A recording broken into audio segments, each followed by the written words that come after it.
सती मरत हरे सन बर मांगा, सती मरत हरे सन बर मांगा, जन्म जन्म शिव पद अनुरागा, जन्म जन्म शिव पद अनुरागा, तेहि कारण हिम गिरि गृह जाई, तेहि कारण हिम गिरि गृह जाई, जन्मी पार्वती तनु पाई, जन्मी पार्वती तनु पाई, जब ते उमा शैल गृह जाई, जब ते उमा शैल गृह जाई। सती ने जब प्राण छोड़े, अंतमति स्वगति, सती ने जब शरीर छोड़ा तो मरते मरते बस एक ही भाव अपने मन में है कि हे भोलेनाथ, मैं जानती हूं मुझसे अपराध हुआ है, मैं जानती हूं मैंने क्या अपराध किया है, परंतु हे भोलेनाथ, यदि मैंने आपके चरणों में एक बार भी भक्ति भाव से अपने आप को रखा हो तो प्रभु मुझे इतना आशीर्वाद दीजिए कि अगले जन्म में भी मैं आप ही के चरणों में निवास पाऊं, आप ही मुझे पति रूप में प्राप्त हों। इसी भाव को विचार करते करते सती ने शरीर छोड़ दिया। बाद में वही सती हिमाचल के यहाँ पैदा हुई, पर्वत के यहाँ पैदा हुई तो नाम हुआ पार्वती। जब ते उमा शैल गृह जाई, जब ते उमा शैल गृह जाई, सकल सिद्धि संपत्ति ताह छाई, सकल सिद्धि संपत्ति ताह छाई, जब ते उमा शैल गृह जाई, जब ते उमा शैल गृह जाई, सदा सुमन फल सहित सब द्रुम नव नाना जाति, प्रगटी सुंदर शैल पर मनिया कर बहु भांति, रे मनवा भजले हरि का नाम, रे मनवा भजले हरि का नाम, रे मनवा भजले हरि का नाम। वही सती पार्वती रूप बनाकर के हिमाचल के घर में पैदा। और ध्यान दीजिए, आज भी कहीं ना कहीं हमारे भीतर वो बेटे और बेटी का अंतर है। हिमाचल ने ये अंतर नहीं किया। जब ते उमा शैल गृह आई, सकल सिद्धि संपत्ति तहां छाई। पार्वती के प्रकट होते ही, बेटी के घर में आते ही हिमाचल के तो मानो जैसे भाग ही बदल गए। सकल सिद्धि संपत्ति प्रकट हो गई। और तो और सब ऋषि मुनि देवी देवता भी मां के उस कंजक रूप के दर्शन करने के लिए आते हैं। सब ने दर्शन करते हैं। सोह शैल गिरि जागृहि आए, जिमि जनु राम भक्ति के पाए, नित नूतन मंगल गृह जासु, नित नूतन मंगल गृह जासु, ब्रह्मादिक गावहि जसु जासु, ब्रह्मादिक गावहि जसु जासु। ब्रह्मा जी भी हिमाचल के भाग्य की जय जयकार कर रहे हैं, सभी दर्शनों के लिए आ रहे हैं। तो एक दिन हमारे नारद जी के मन में भाव पैदा हुआ, नारद समा चार तब पाए, नारद समा चार सब पाए, कौतुक कहीं गिरी गेह सिधाए, कौतुक कहीं गिरी गेह सिधाए। शैलराज बड़ आदर कीना, शैलराज बड़ आदर कीना। पद पखारी वर आसन दीना, पद पखारी वर आसन दीना। पद पखार वर आसन दीना, पद पखारी वर आसन दीना। भजले हरि का नाम रे मनवा, भजले हरि का नाम रे मनवा। भजले हरि का नाम रे मनवा, भजले हरि का नाम। शैलराज कि यहाँ पार्वती का प्राकट्य हुआ, नारद जी को पता चला। नारद जी दौड़े दौड़े आए, और नारद जी जब आए, शैलराज बड़ा आदर कीना। आदित्य सत्कार कैसा, जब संत घर में आए हैं तो महाराज जी कैसा भाव। आज हमारे बच्चे भी ये बोल रहे हैं कि क्या आएगा, सेंटा। घर में कौन आएगा, सेंटा, और गिफ्ट दे करके जाएगा। उनको बताइए भैया हम सनातनी हैं, हमारे घर में सेंटा नहीं आता, हमारे घर में संत आते हैं और हमें आशीर्वाद दे करके उनको आशीर्वाद की महिमा समझाइए। परंतु ये कैसे होगा। नारद जी ने पार्वती को बुलाया, प्रणाम करवाया, पर उससे पहले क्या किया, बच्चों के सामने शैलराज बड़े आदर कीना। हिमाचल ने स्वयं नारद जी का आदर किया, स्वयं पद पखारी वर आसन दीना, चरण धुलाए और आसन प्रदान किया। नारी सहित, अब सच बताऊं उस समय ये आ गया, क्योंकि हमारा तो रोज नए घर में जाना होता है, रोज नए घर में। अब स्थिति ये आ गई कि अगर घर में किसी के जाए, बहुत सारे घरों में ऐसा है, अगर पति ने बुलाया ना कि पंडित जी बात सुन लेना करके, महाराज देवी जी सामने से निकल करके चली जाएंगे, उन्हें कोई मतलब नहीं घर में कौन आया है कौन। यही हो रहा है ना हमारे घर में। अगर भैया सासू के रिश्तेदार आए तो वही देखे, हमें क्या।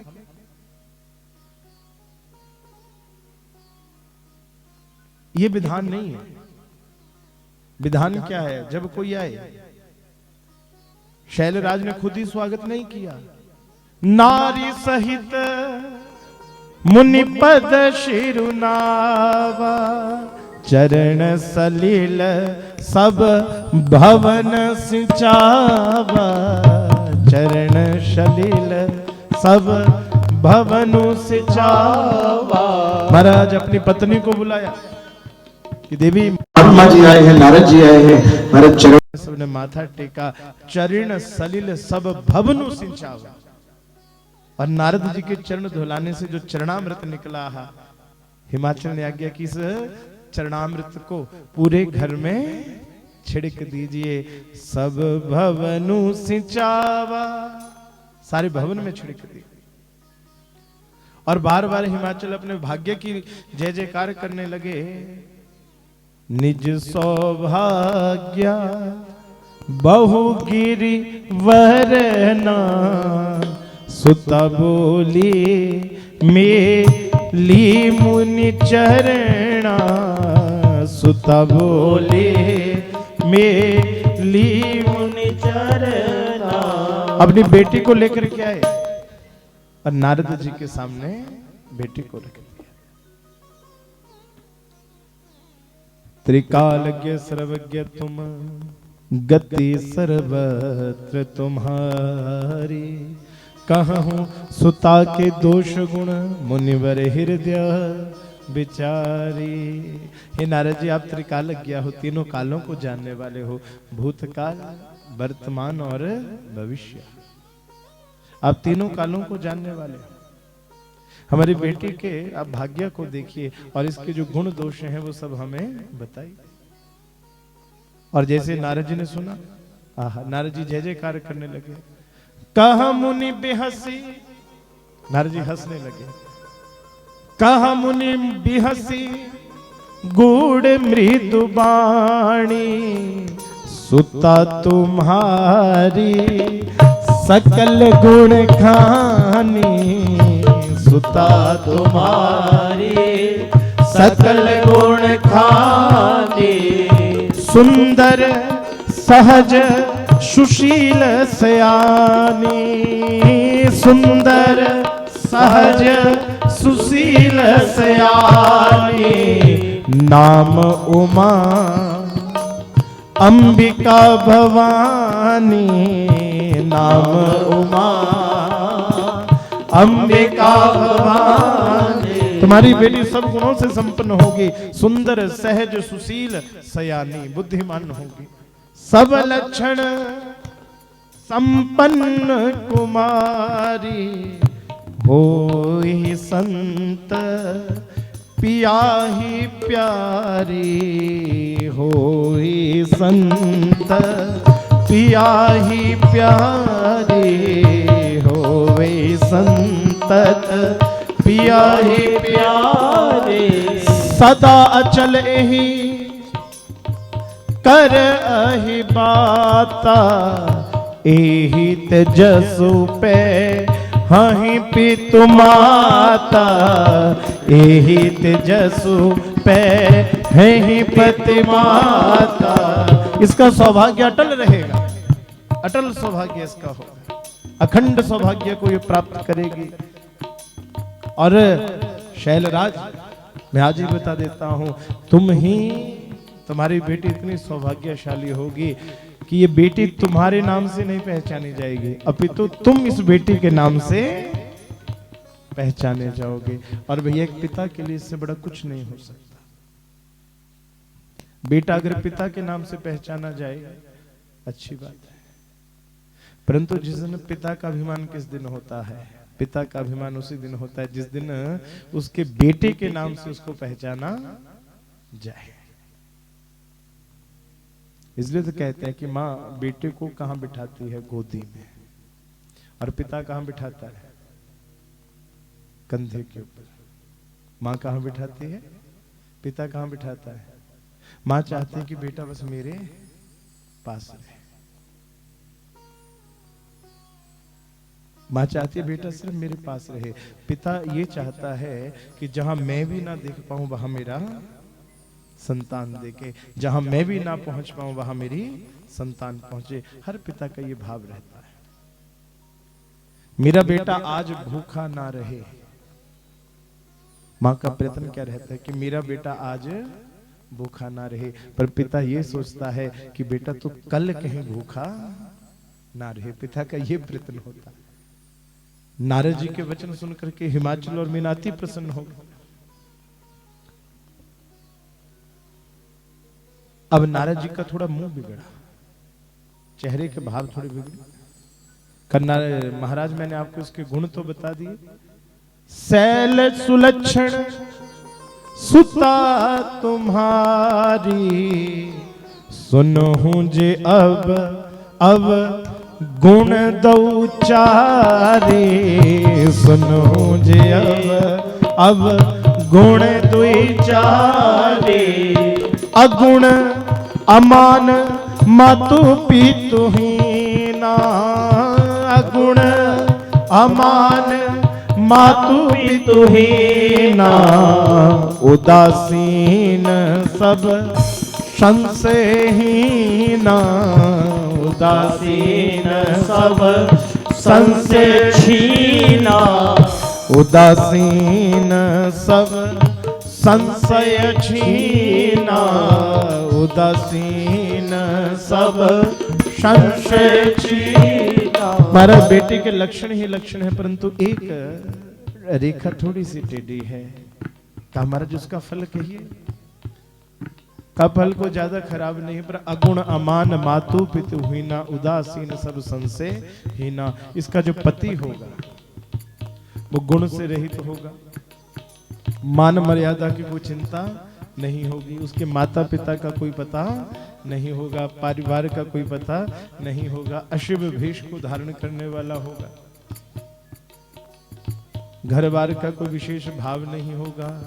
जोगी जटिल काम मन नग्न अमंगल भेष, अस स्वामी यही कहाँ मिलहि, परिहस्त असिरे खे राम, भजले हरि का नाम रे मनवा, भजले हरि का नाम रे मनवा, भजले हरि का नाम रे मनवा, भजले हरि का नाम। वचन सुनते ही सकल सखी गिर जा गिरि में ना, पुलक शरीर भरे जल नैना, पुलक शरीर भरे जल नैना। सुनते ही मीना तो रोने लगी, जो मां थी वो रोने लगी। नहीं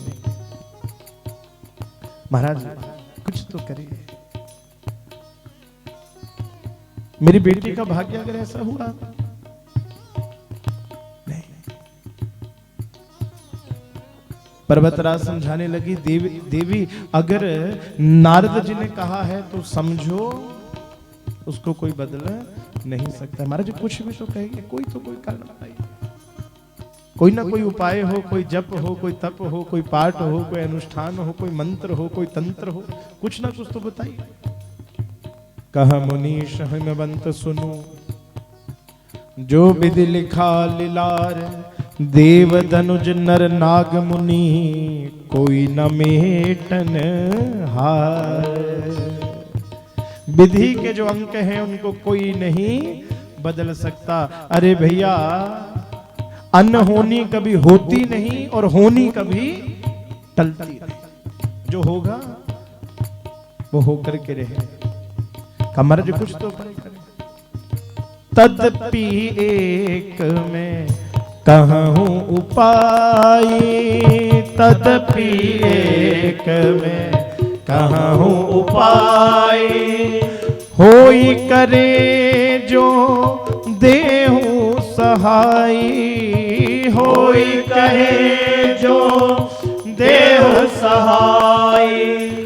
जो विवाह शंकर सन होई, जे विवाह शंकर सन होई, दोषों गुण सम कह सब कोई, दोषों गुण सम कह सब कोई। हमारा जो एक ही उपाय है, और वो उपाय क्या है कि अगर भगवान शिव के साथ इस कन्या का विवाह हो जाता है तो समझिए ये जितने भी दोष हैं वो सब गुण बन जाएंगे। गुण भी दोष बन जाते हैं जहां कौन आ जाए, जहां कोई समर्थवान आ जाए। क्योंकि दोष किसको होते हैं? दोष होते हैं असमर्थ को, जो समर्थवान नहीं। दोष उसको लगते हैं, समर्थवान को कुछ दोष नहीं लगता। समर्थ कछु नहीं दोष गोसाई, समर्थ कछु नहीं दोष गोसाई, समर्थ कहूँ नहीं दोष गोसाई, समर्थ कहूँ नहीं दोष गोसाई। रवि पावक रवि पावक सुर सर की नाई, रवि पावक सुर सर की नाई। भजले हरि का नाम रे मनवा, भजले हरि का नाम रे मनवा, भजले हरि का नाम। समर्थवान को दोष नहीं होता। सुनिए, प्रमाण दिए। पहला प्रमाण क्या दिया? का भगवान विष्णु को देखिए, शेषनाग की सैया पर रहते हैं, नागों की सैया पर सोते हैं, परंतु कोई उनको दोष नहीं देता। गंगा जी में जाकर के कोई भी पाप हमसे होता है, हम क्या बोलते हैं, कहां नहा लेंगे जाकर के? जोर से बोलिए। गंगा नहाने से हमारे पाप धुल जाते हैं। धुल करके कहां जाते हैं? का गंगा जी को कभी दोष नहीं लगता। हमारे यहाँ मृत्यु भी हो जाए, किसी के मृत्यु वाले के घर भी चले जाएं, तो क्या करना पड़ता है? आकर के नहाना पड़ता है। पर सोचिए, जिस गंगा में अस्थियों को विसर्जित किया जाता है, वहां नहा करके हम शुद्ध हो रहे हैं। क्यों?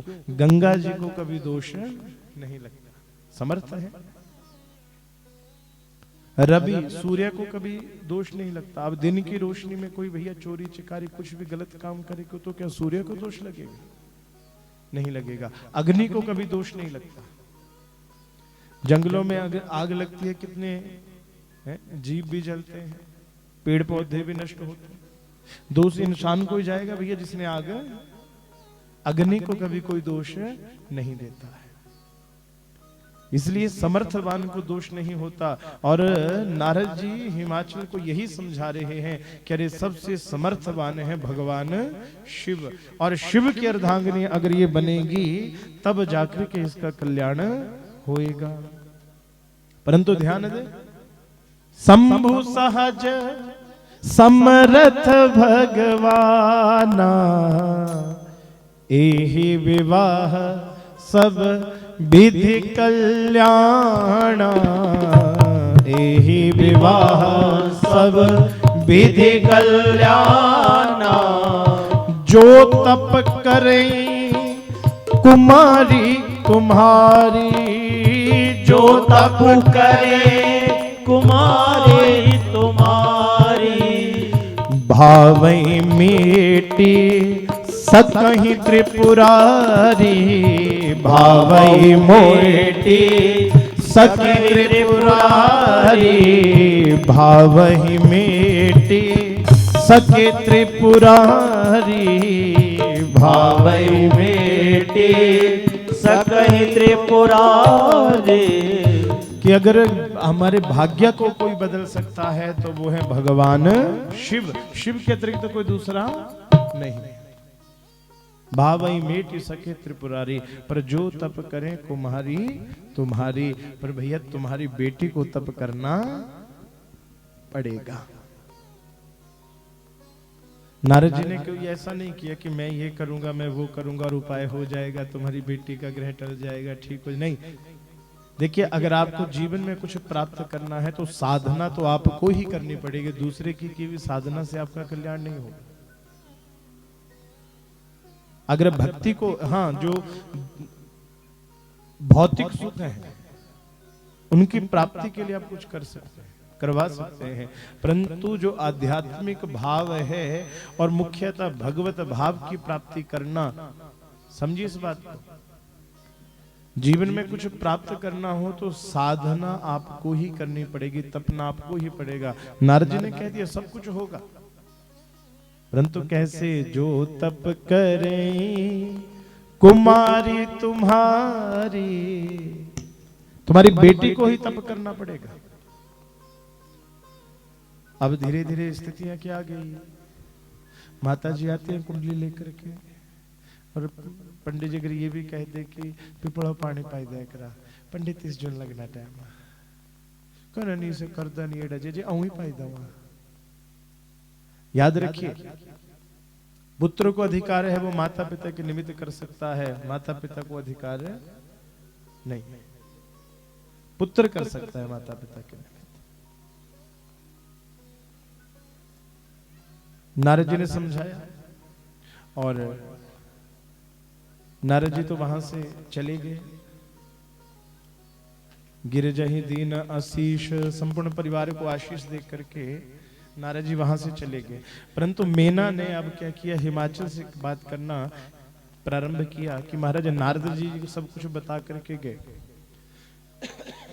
परंतु उस समय नारद जी की बात को मैं अच्छी तरह से समझ नहीं पाई। पर हाँ, मैं उनकी थोड़ी थोड़ी बात समझ पाई कि इनका विवाह शिव से कर। कहा महाराज मेरी एक बात सुन लीजिए, मैं अगर अपनी बेटी का विवाह करूंगी तो केवल सुंदरेण वरेण ही, केवल सुंदर वर के साथ बेटी का विवाह करूंगी, मैं किसी अन्य के साथ अपनी बेटी का विवाह नहीं करूंगी।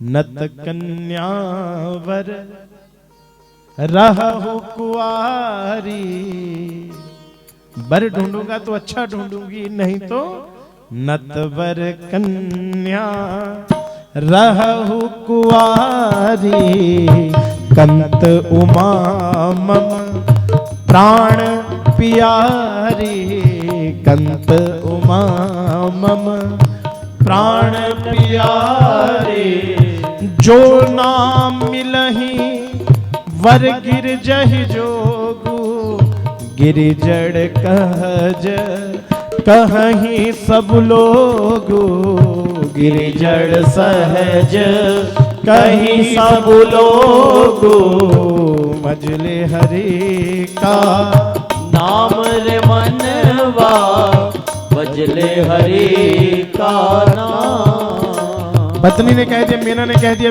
महाराज मेरी बेटी चाहे कुंवारी रहे पर ऐसे के साथ विवाह नहीं करूंगी। मेरी बात ये आप पक्की सुन लीजिए, मैं अपनी बेटी से प्रेम करती हूं।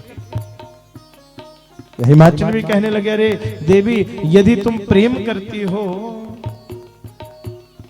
अब जो तुम ही सुता परने हो, अब जो तुम ही सुता परने हो, तो अस जाई सिखावन दे हो, तो अस जाई सिखावन दे हो।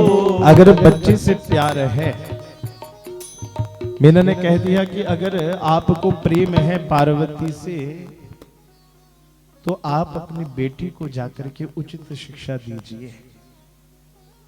बहुत बड़ी बात है, उस समय की बात है, परंतु आज के समय में भी ये बात बिल्कुल सार्थक है, सार्थकता के साथ बात कही गई कि अगर बेटी से प्यार है तो महाराज सजाने संवारने की जगह उसको संस्कार दीजिए, उसको ऐसे संस्कार दीजिए कि वो अपना भी नाम ऊंचा करे और परिवार का भी नाम ऊंचा करे, क्योंकि आजकल सब बिगाड़ने में लगे हुए हैं। बोलिए राधे, बोलिए रामचंद्र भगवान की। क्योंकि किसी भी देश को अगर वो करना है ना, तो का महाराज वहां की धर्म संस्कृति इन सबको बिगाड़ी, अपने आप सब खत्म हो जाएगा। और आज हो क्या रहा है, आज यही तो हो रहा है। धीरे धीरे हमारी जो देखो पारिवारिक व्यवस्था थी पहले, वो खत्म होने लगी। पहले रिश्ते ताया चाचा मासड़ दादा दादी हैं, छोटे दादा बड़े दादा, पता नहीं कितने रिश्ते, मासी। अब धीरे धीरे जिस तरह से हमारे परिवार चल रहे हैं ना, आने वाले समय में एक ही रिश्ता रहेगा, माता और पिता, अन्य को रिश्ता ही नहीं रहेगा। क्यों? हमारी पारिवारिक व्यवस्था धीरे धीरे खत्म हो रही है। हर कोई चाहता है कि नहीं भैया अकेले रहे, हर कोई यही चाहता है। और मुख्यतः किसी समाज को बिगाड़ना है तो वहां की स्त्रियों का जब व्यवहार बिगड़ जाएगा तो समाज जो है वो अपने आप बिगड़ जाएगा। आज हर स्थान पर देखिए, आप फिल्मों में देख लीजिए, नाटकों में देख लीजिए, सर्वत्र हो क्या रहा है, यही तो हो रहा है। आज वो पीछे एक फिल्म आई थी, कौन सी, द केरला स्टोरी। कितनी हजार लड़कियां बताई गई उसमें? 32,000 लड़कियां जो हिंदू लड़कियां थी, उनका धर्मांतरण करवा के है। और हमारे यहाँ एक नहीं अनेक घटनाएं तो हमारी हिमाचल में हो गई। जो हमारे धर्म के नहीं है, ऐसे लोग विभिन्न कामों के कारण यहाँ आ रहे हैं और यहाँ से क्या कर रहे हैं वो आप सब जानते हैं, ज्यादा कथा से कहने की बात नहीं है। पर भैया दूसरे को बोलने से पहले विचार करिए कि हम कहाँ हैं। कलयुग में पांडवों ने एक दृश्य देखा। क्या दृश्य देखा? कि एक गाय अपने बछड़े को चाट रही थी। चाटते चाटते चाटते चाटते इतना चाटा कि वो बछड़ा मर गया। भगवान से पूछा ये कौन थे? ये कलयुग के माता पिता और उनके बच्चे। इतना प्रेम करेंगे, इतना प्रेम करेंगे, इतना प्रेम करेंगे कि वही प्रेम बच्चों के नाश का कारण बन जाएगा। अगर बच्चों से प्रेम है, सच में आपको बच्चों से प्रेम है, तो महाराज क्या करिए? बड़ी सुंदर बात कही थी हिमाचल ने अपनी पत्नी को, अब जो तुम ही सुता परने हो तो अस जाही सिखावनु दे हो तो अस जाए सिखावनु दे हो। अपनी बेटी को सिखाओ। पहला तो भाव क्या है कि संस्कार उसको जीवन में दीजिए।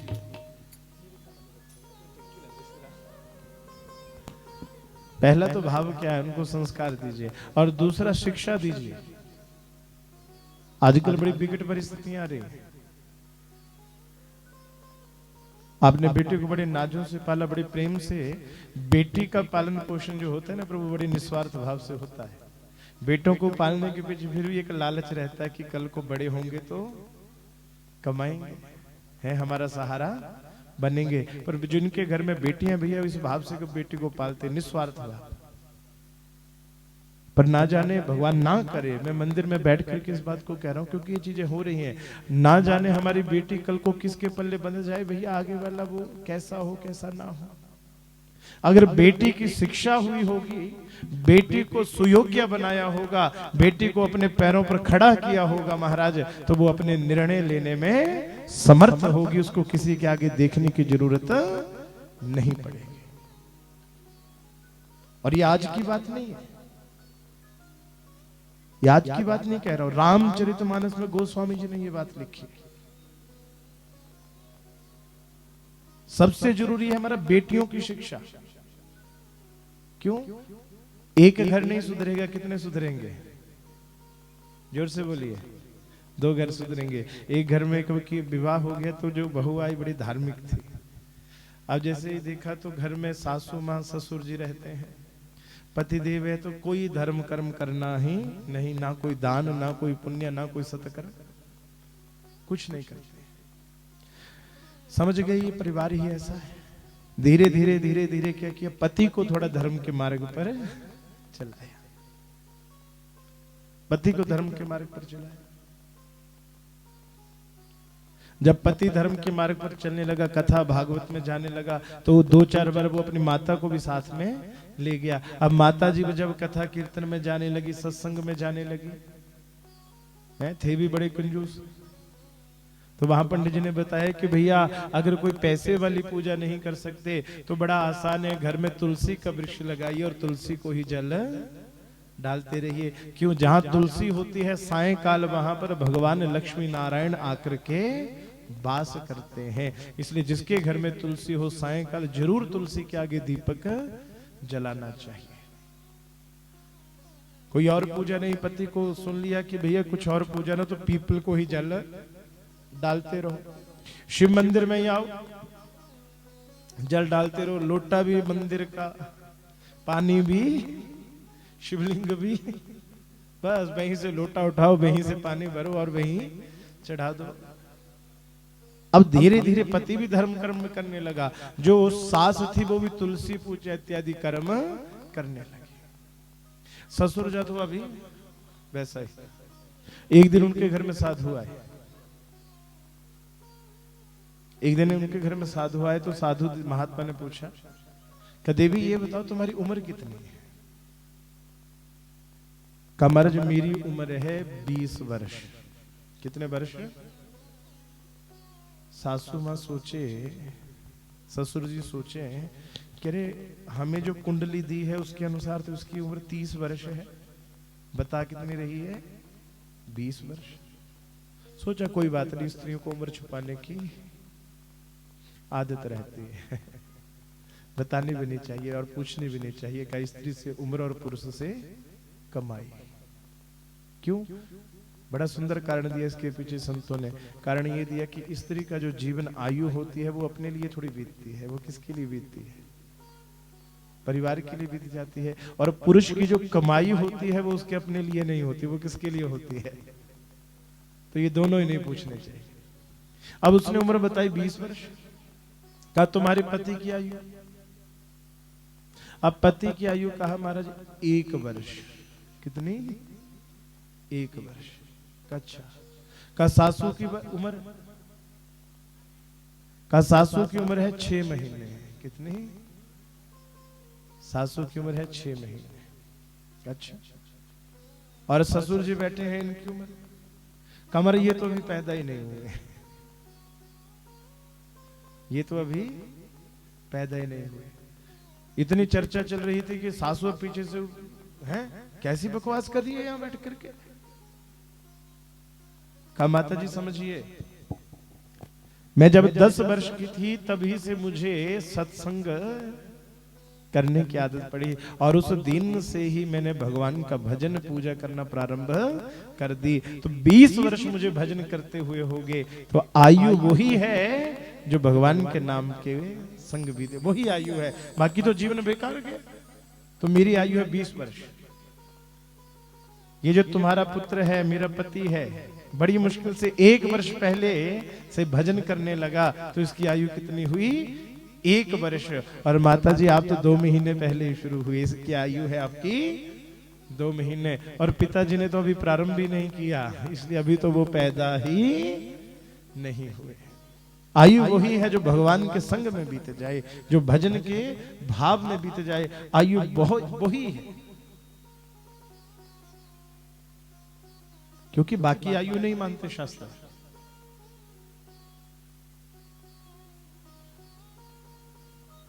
बड़ा सुंदर भाव कहा महाराज, बेटी को शिक्षा प्रदान करें, वही आपका शुभता है, वही एक उचित हमारा व्यवहार रहेगा। संतान के प्रति प्रेम है तो प्रेम को थोड़ा बंदिश में लेकर के, अगर उनको सजाना है, संवारना है, निखारना है, तो उनके आंतरिक गुणों को सजाइए, संवारिए और निखारिए। मीना को बात समझ में आई। चलिए अपनी बेटी को कहने कि बेटी तुम शिव पूजा किया करो, परंतु जैसे ही बेटी के सुकुमार अंगों को देखा, उमा ही बिलो की नयन भरे भारी, सहित स्नेह गोद पे ठारी। बोल कुछ नहीं पा रहे, परंतु पार्वती ने नारद संवाद को सुन लिया था, इसलिए पार्वती कहती कि माँ आपको एक बात बताऊं। कहा? का रात्रि काल एक साधु मेरे सपने में आए थे और उन साधु महात्मा ने मुझे आज्ञा दी है कि तुम भगवान शिव की पूजा करो, भगवान शिव का तप करना प्रारंभ करो। शिव महापुराण में तो आता है कि माता पिता ने रोका, पर यहाँ रामचरितमानस में गोस्वामी जी कहते हैं कि माता पिता ने रोकने का प्रयत्न किया, पर जब माता पिता ने देखा कि पार्वती का निश्चय दृढ़ है, अटल है, तो पार्वती को तप करने की आज्ञा दी है। मातु पिता ही बहुविधि समुझाई, चली उमा तप हित हर साई। प्रिय परिवार पिता और माता, भया विकल मुख आवन बाता। भया हो मुख आवन बाता। बेटी तप करने के लिए गई, माता पिता दोनों घर में बड़े चिंतित से रहते हैं और उधर पार्वती का तप प्रारंभ हो गया। और कहा जहां पार्वती तप कर रही है, इतना घनघोर तप पार्वती ने किया, सब देवी देवता आकर के प्रसन्नता करते। और तो और वहां पर हिरण और शेर भी एक घाट पर पानी पीते हैं। देखिए जहां तप होता है, घरों में आज कलह क्लेश बढ़ रहा है। कारण क्या है? एक का स्वभाव कुछ और है और दूसरे का स्वभाव कुछ और है। रिश्ता कब चलता है? रिश्ता तब चलता है भैया एक रूठने में माहिर हो और दूसरा मनाने में माहिर हो। कि तुम भी रूठे रहो हम भी रूठे रहें तो मनाएगा कौन। कि आज दरार है कल खाई होगी तो फिर भरेगा कौन। पहले दरार होती है पर बाद में खाई बन जाती है। दरार है तो भरी जा सकती है परंतु खाई को भरना संभव नहीं है। इसलिए तप करना प्रारंभ करिए। जिस घर में भगवान का जप होगा, जहां नित्य मंत्रोच्चारण होगा, आपके घर में कलह क्लेश हो, भैया नित्य सुंदरकांड का पाठ करना प्रारंभ करें। अगर रोज नहीं कर सकते तो मंगलवार के दिन घर में सुंदरकांड का पाठ नित्य किया करें। आप देखिएगा इतना परिवर्तन आपको अपने जीवन में देखने को मिलेगा जो आपने कभी कल्पना भी नहीं की हो। इसीलिए हमारे यहाँ तो परंपरा नहीं है, परंतु अगर आप चले जाइए पंजाब में, हरियाणा में, उत्तर प्रदेश, दिल्ली इत्यादि प्रदेशों में चले जाइए, आज भी वहां पर बेटी का विवाह हो चाहे बेटे का विवाह हो, सबसे पहले रामचरितमानस का पाठ होता है, तब जाकर के विवाह कार्य प्रारंभ होता है। पार्वती जहां तप कर रही है, शेर हिरण, यानी कहने का भाव क्या है कि जहां तप हो वहां पर व्यक्ति अपने स्वभाव को भूल जाता है। इसलिए घर में चाहे कुछ भी हो जाए, कैसी भी परिस्थिति क्यों ना हो, भैया धूप दीप घर में जरूर जलना चाहिए। भगवान की नित्य पूजा घर में जरूर होनी चाहिए। जिस घर में भगवान की नित्य पूजा होती है, भगवान वो मंदिर बन जाता है, और मंदिर में आकर तो बैर भाव अपने आप ही खत्म हो जाता है। पार्वती के तप से सब प्रसन्न हो गए, देवता प्रसन्न हो गए। भगवान शिव ने सोचा कि पिछली बार भी सती रूप में विवाह कर लिया था, बाद में मेरी बात नहीं मानी, तो इस बार परीक्षा ले लो। परीक्षा लेने के लिए स्वयं नहीं गए, किसको भेजा? सप्त ऋषियों को भेजा है। ऋषि गौरी दे खीता कैसी मूर्तिमंत तपस्या जैसी, बोले मुनि सुनो शैल कुमारी, करहु कवन कारण तप भारी, करहु कवन कारण तप भारी। का देवी किस लिए इतना कठोर तप कर रही हो? पार्वती ने कह दिया, मैं शिव को प्राप्त करना चाहती हूँ, मैं भगवान शिव की प्राप्ति के लिए सब आराधना कर रही हूँ। सुनत वचन बिह से ऋषया, गिरि संभव तब देह, नारद कर उपदेश सुनी, कहूं वसे किस गेह। अरे देवी, ये उपदेश तुम्हें दिया किसने?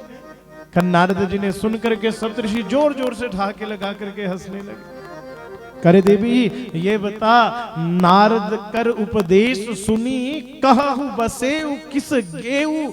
नारद के उपदेश सुन करके आजकल किसका घर बसा? अरे नारद जी के उपदेश ने आज तक घर उजाड़े ही है, घर बसाए नहीं है, और तुम नारद जी को गुरु बना करके ये सब कह रही हो। अरे देवी, उसने जिसको उपदेश दिया, गिनाए सप्तऋषियों ने कि नारद जी ने किस किस को उपदेश दिया। का पहला उपदेश दिया था, दक्ष सुत उपदेश ही जाई, तिनि फिर भवनु ना देखाई, तिनि फिर भवनु ना देखाई, चित्र केतु कर घरु अनुबाला, कनकशिपु कर पुण्य असहाला। अरे दक्ष के पुत्रों को उपदेश दिया, वो कभी घर वापिस नहीं आए। चित्रकेतु का घर बिगाड़ दिया। हिरण्यकश्यप के पुत्र प्रहलाद को उपदेश दिया, पिता और पुत्र में ही फूट डाल दी। ध्रुव जी को उपदेश दिया, 5 वर्ष में ही घर छोड़ दिया। अरे देवी, नारद तो घर छुड़ाने वाले हैं, तेरा घर कहां से जोड़ देंगे? अरे देवी तुम उल्टी राह पर चल रही है,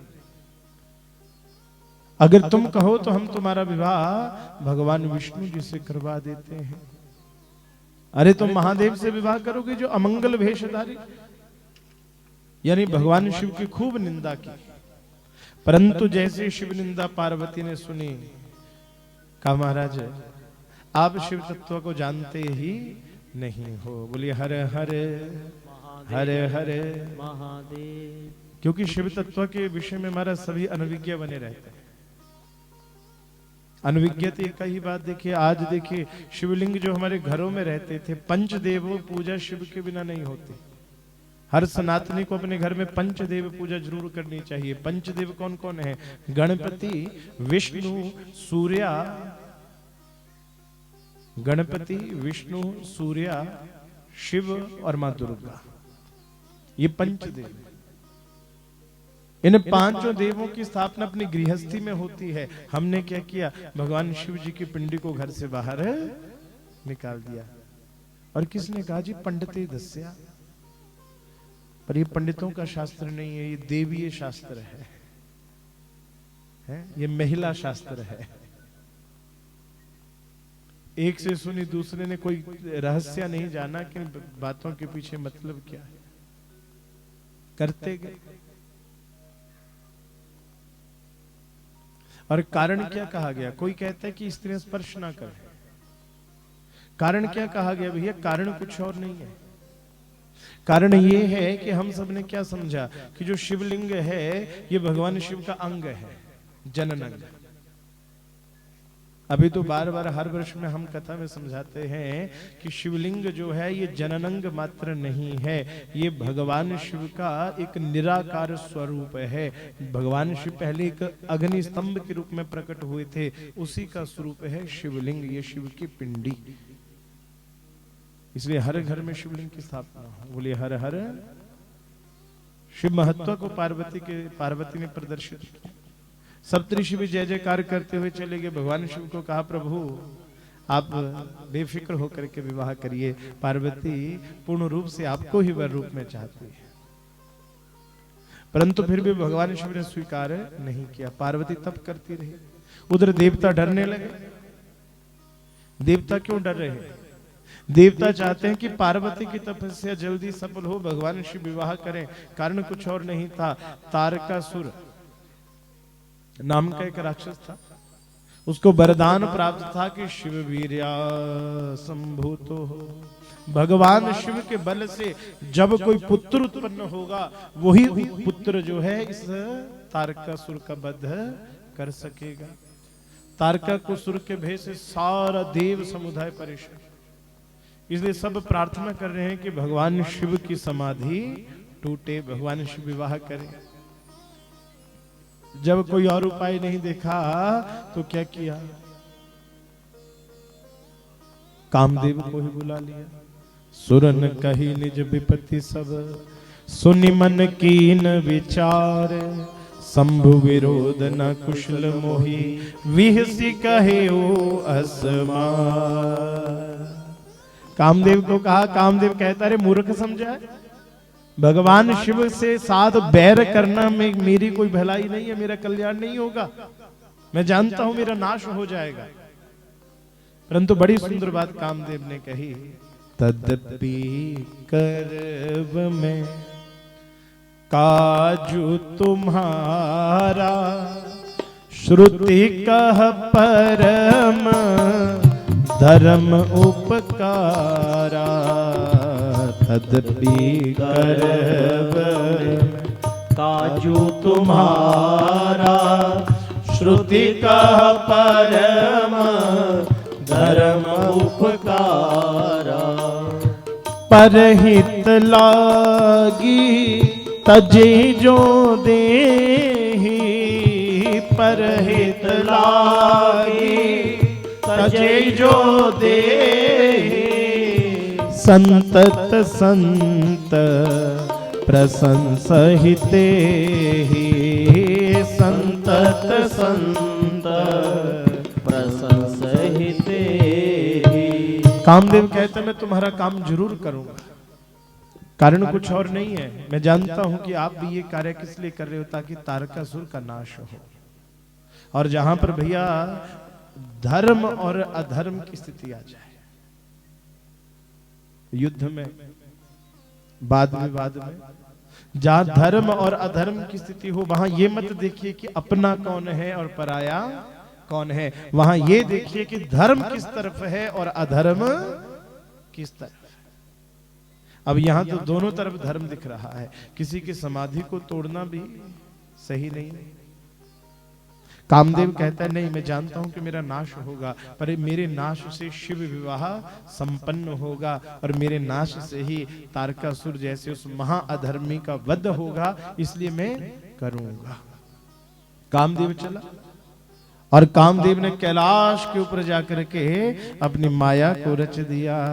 भागे विवेक सहाय सहित सुभट संजुग महिमुरे सदग्रंथ पर्वत कंदर हिमहु जायते अवसर दुरे हो निहार का कर तार को रखवार जग खर भर बरा दुई मात के रतिनाथ जे को पिकर धन सरुधरा। महाराज कामदेव वहां पर गया और जैसे देखा कामदेव वहां पर गया तो क्या हुआ, सदग्रंथ पर्वत कंदरहि। जो सदग्रंथ थे वो कहां छुप के जाकर के कंदराओं में, क्योंकि कामाद भवति क्रोधा क्रोधात समृद्धि विभ्रमः। काम से क्रोध पैदा होता है और क्रोध से हमारी बुद्धि का जो विवेक है, अच्छे या बुरे की पहचान करने का भाव जो है वो खत्म हो जाता है। इसलिए सब उत्पातों की जड़ कहा गया काम को। क्यों कहा गया कि हमारे सनातन कहता है कि 25 वर्ष तक ब्रह्मचर्य में रहना चाहिए। 25 वर्ष तक हमारे मन में काम की भावना उत्पन्न नहीं होनी चाहिए, क्योंकि जहां काम भावना पहले उत्पन्न हो जाएगी वहां पर फिर महाराज अन्य जीवन का जो सद गुण है वो प्राप्त नहीं हो सकते। कामदेव ने अपनी लीला रची और ते सजीव जग अचर चर नारी पुरुष अस नाम ते निज निज मर जाद तजी भय सकल वश काम। सब कामदेव के बस होने लगे। सारे कैलाश के ऊपर कामदेव की माया छाने लगी। स्त्री पुरुष अपनी मर्यादा को तोड़ने लगी। धरी न काहू धीर सबके मन मन सिज हरे जे राखे रघुवीर ते उबरे ते काल महू। सबके मन जो है वो मर्यादा को तोड़ने लगे, परंतु कहा जे राखे रघुवीर। पर जिनके ऊपर मेरे राम जी की कृपा थी उनके हृदय में काम का प्रवेश भी नहीं हुआ। कि राम नाम अति मीठा है कोई गा के देख ले। आ जाते हैं राम प्रभु बुला के देख ले। राम नाम अति मीठा है कोई गा के देख ले। आ जाते हैं राम कोई बुला के देख ले। राम नाम अति मीठा है कोई गा के देख ले। आ जाते हैं राम कोई बुला के देख ले। राम नाम अति मीठा है कोई गा के देख ले। आ जाते हैं राम कोई बुला के देख ले। राम नाम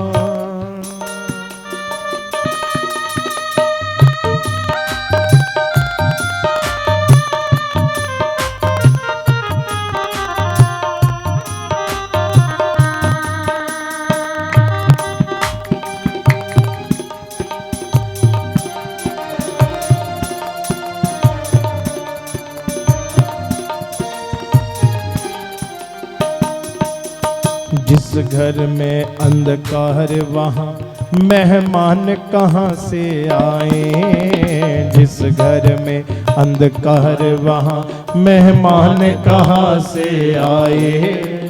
जिस मन में अभिमान भरा भगवान कहाँ से आए। जिस मन में अभिमान भरा भगवान कहाँ से आए।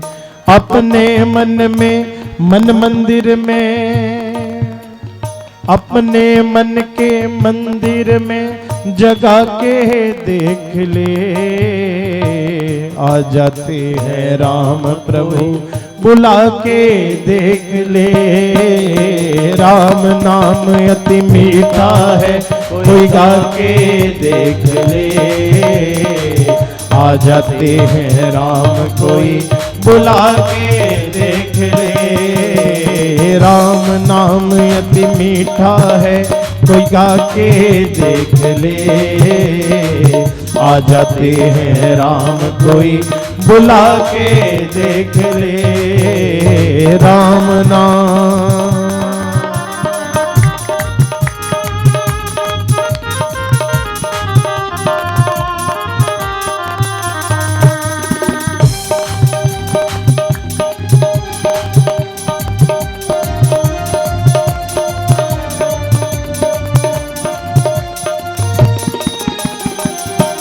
धरि न काहू धीर सबके मन मन सिज हरे।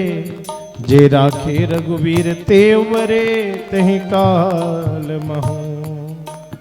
अब कामदेव की माया व्यापने लगी।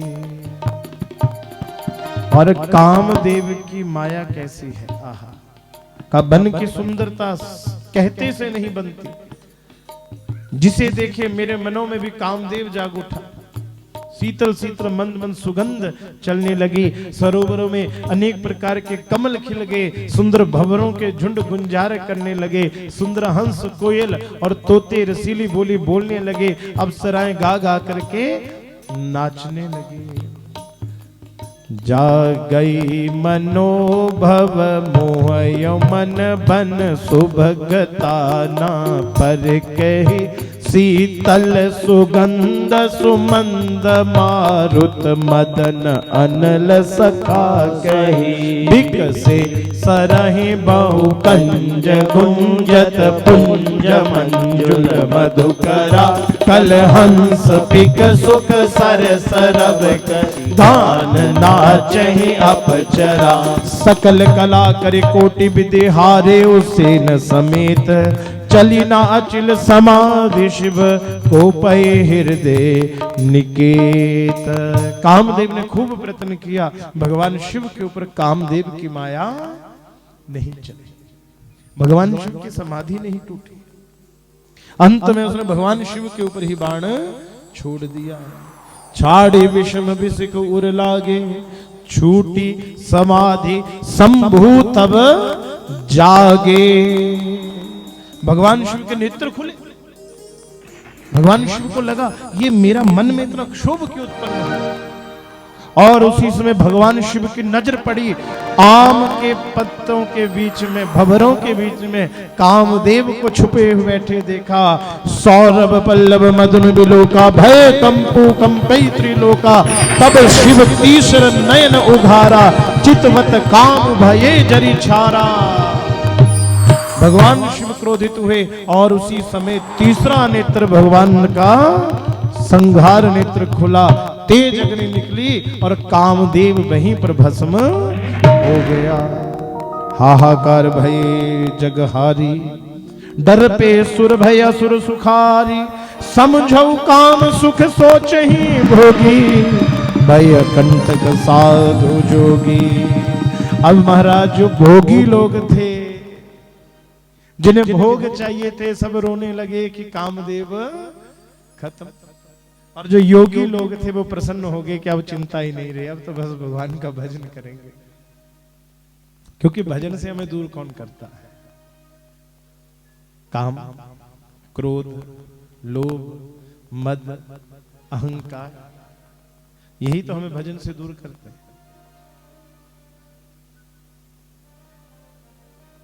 इच्छाएं,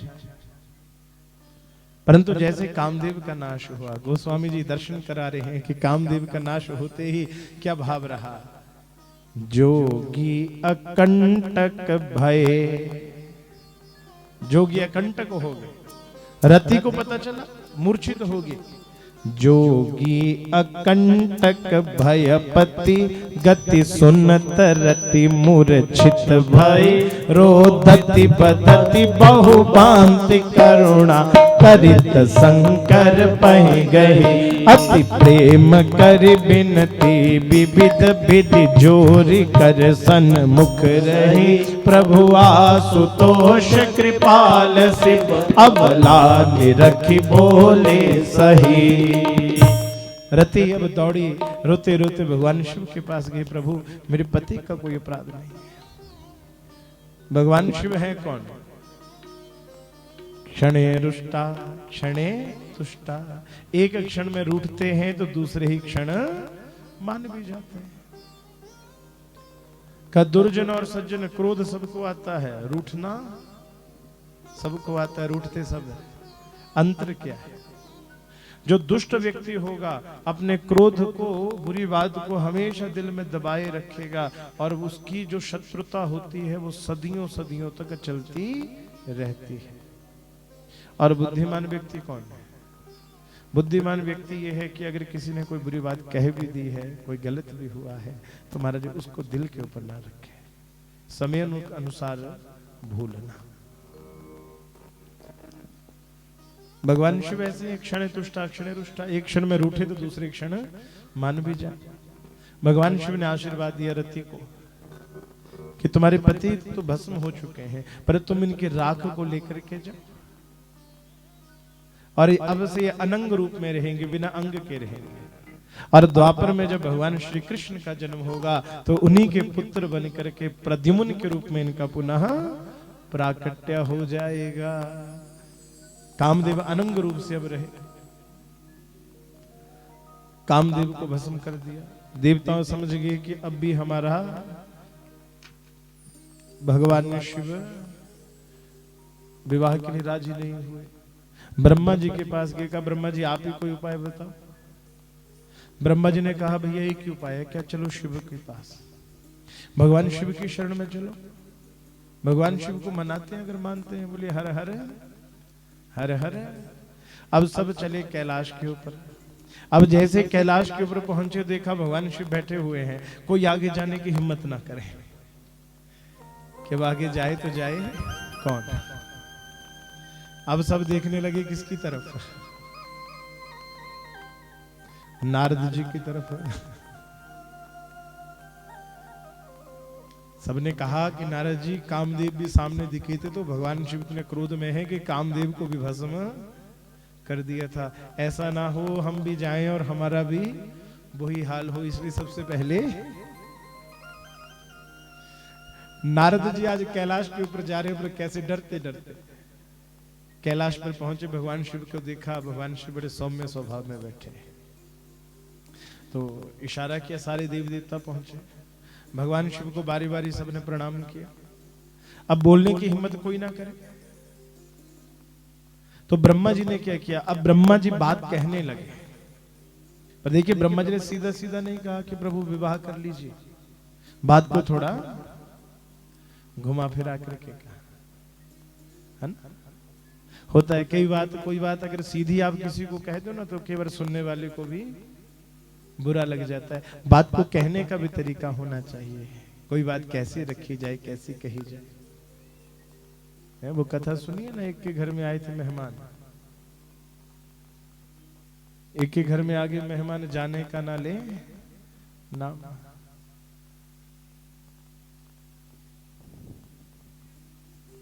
आगे मेहमान जाने का ना लिए नाम। पति पत्नी में हुई लड़ाई। पत्नी कहे बुलाया क्यों? पति कहे तूने अच्छा अच्छा खिलाया क्यों?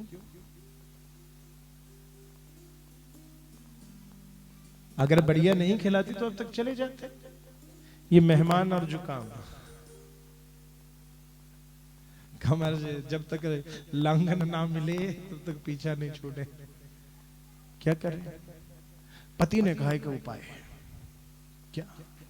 कब प्रातः काल जब भोजन का समय हो ना, तो उस समय हम दोनों लड़ाई करेंगे, और हमारी लड़ाई सुनकर के देखना ये भी चला जाएगा।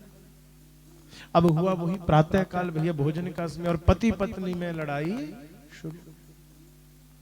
पत्नी कहे कि मुझसे नहीं बनता खाना। पति ने भी वो उठाया, हमारा बर्तन जमीन के ऊपर फेंका, नहीं बनता तो तू नहीं बनाएगी तो हम भूखे रहेंगे क्या? चिल्लाते चिल्लाते पति बाहर आ गया।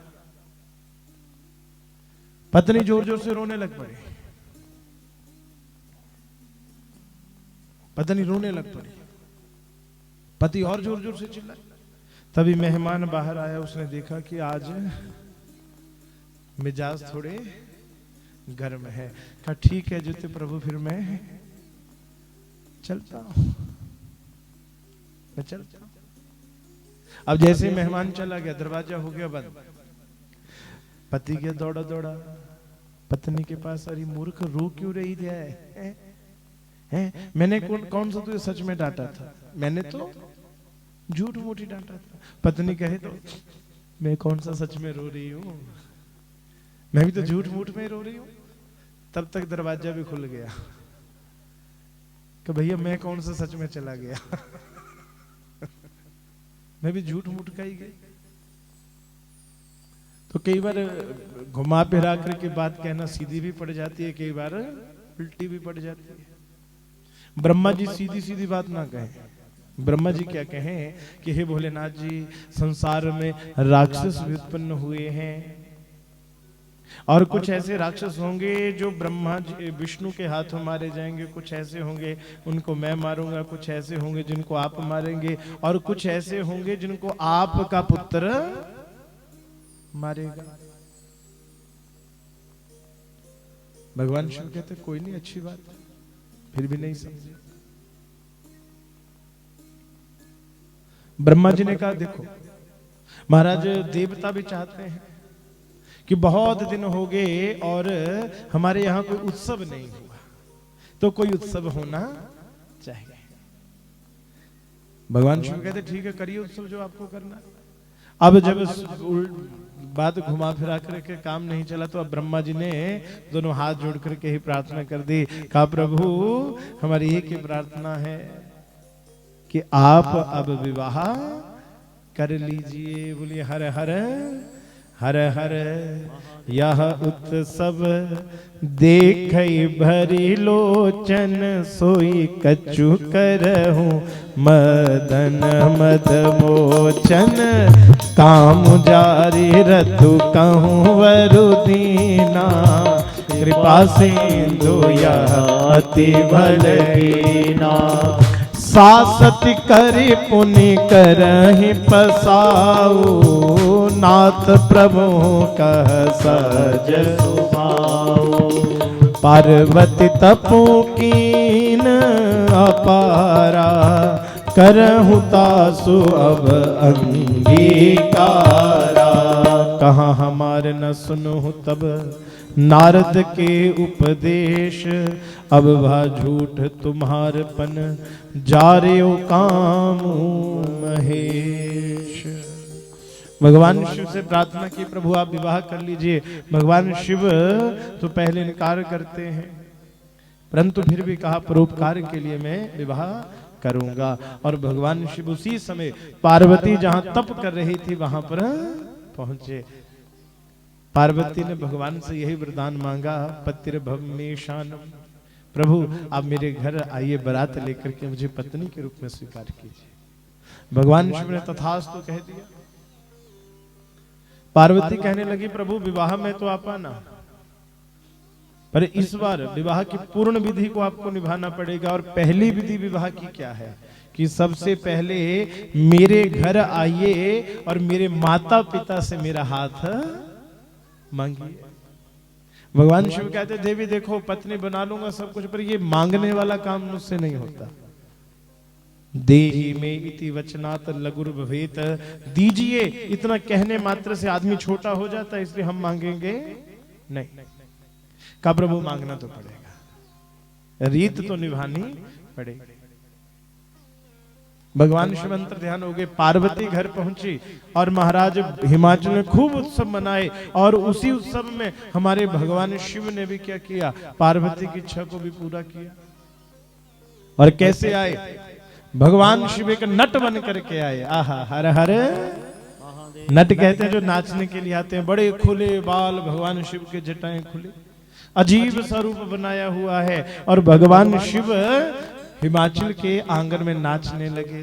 ओ दूड़ू नचिया जटावो खलारी हो, दूड़ू नचिया जटावो खलारी हो।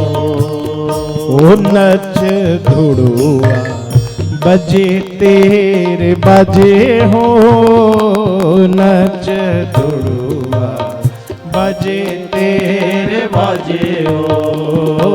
धुड़ो नचिया जटावो खलारी हो, धुड़ो नचिया जटावो खलारी हो। भगवान शिव नाचने लगे। मीना प्रसन्न हो गई और बड़ी सुंदर अंदर से रत्नों से भरी हुई थाली लेकर के आई कि इस नट ने बड़ा अच्छा नृत्य, बड़ी रौनकें लगाई, इसको दान करो। जैसे देने लगी, भगवान शिव ने इनकार कर दिया, मैया ये नहीं चाहिए। क्या चाहिए? अगर देना है तो बेटी ही दे दे। मैया ने सोचा नट होते हैं थोड़ा मखौल करते हैं। जब बार बार यही बात की तो हिमाचल को बुलाया। हिमाचल आए, का पकड़ो इसको, उल्टी बात करता है।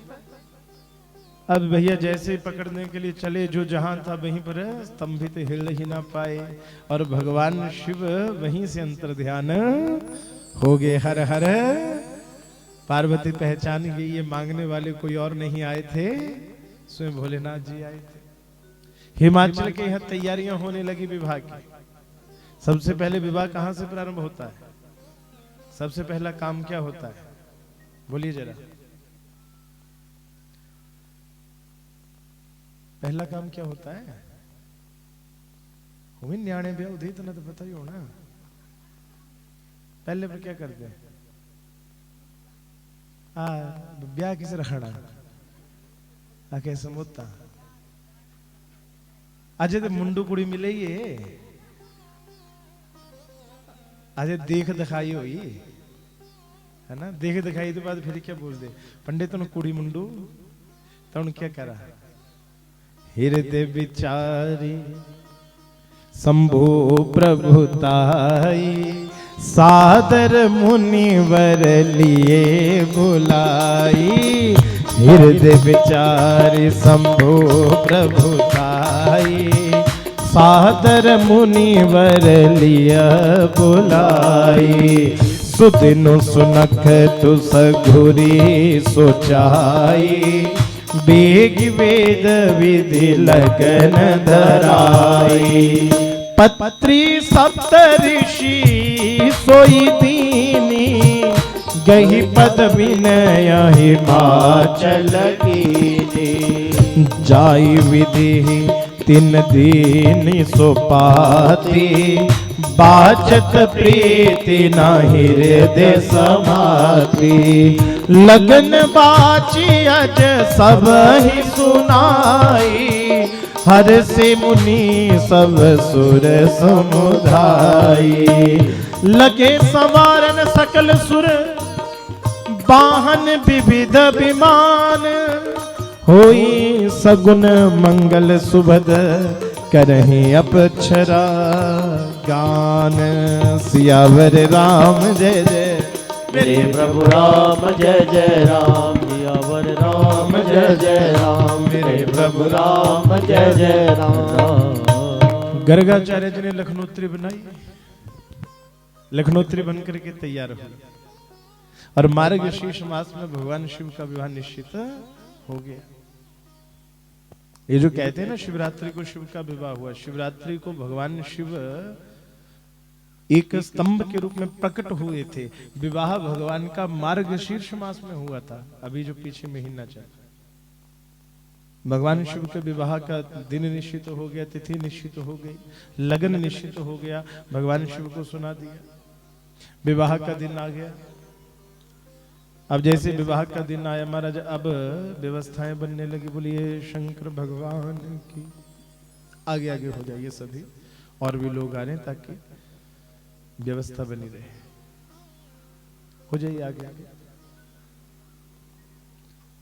हाँ, क्योंकि बराती भी चलना ना, कि चली शिव की बारात हिमाचल नगरी, चली शिव की बारात हिमाचल नगरी, चली शिव की बारात हिमाचल नगरी, चली शिव की बारात हिमाचल नगरी, चली शिव की बारात हिमाचल नगरी, हिमाचल नगरी, हिमाचल नगरी, हिमाचल नगरी।